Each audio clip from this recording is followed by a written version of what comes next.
Hey everyone, Mtashed here with another episode of Crucible School. So today we're going to be talking about being aggressive and why it is bad for your game.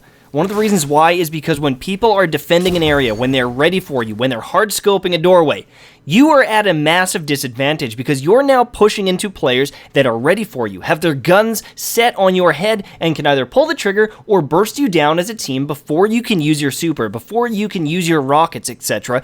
And if you're not playing smart and you're just rushing in aggressively, you're going to die a lot more than you need to be.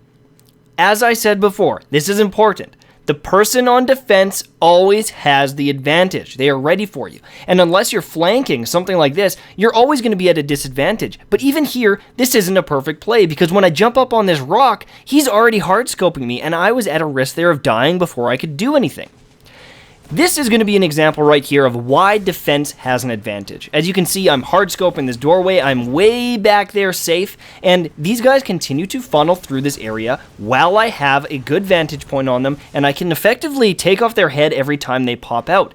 They need to adjust to me and try and target acquisition, and I just hard scope this area, taking them off one after another.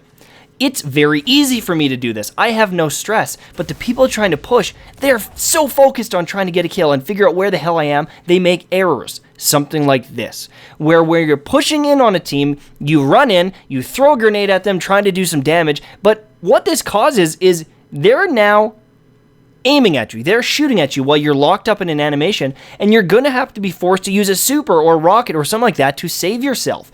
If you're going to be running in, trying to do some damage, you want to use a grenade, be smart about it, be sneaky, do a bang shot, put your grenade in a place that is going to do damage, and you don't put yourself at risk. Things like this are imperative to your success. With things like supers, I recognize they're super strong and you might be able to get a triple kill or a breaker, but if you're not using them smart and you're pushing into a team, they're not going to be as effective and you're honestly just putting yourself at an unneeded risk that you're going to die. Such as this play where my buddy here, Les, runs in with his Sunsinger and it isn't effective because he's pushing into 3 people that are ready for it. Now, I know that playing passive all the time, playing defensive can get boring. You don't want to do it because, it feels like there's no action going on. And that's one of the reasons why Blink Shotgun and sliding around on the map are so popular, because it allows you to be extremely aggressive without a lot of risks, because, it's borderline broken.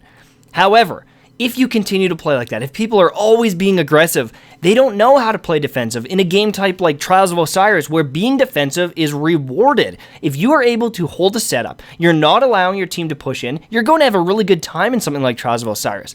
You need to recognize when is the time to be aggressive and when it's time to run away. In this section back there, I spent like 2 minutes just trying to stay alive. I found an opening and I'm able to close out this round simply because I know now is the time to capitalize. Now is the time to push in and be aggressive, and it won the round.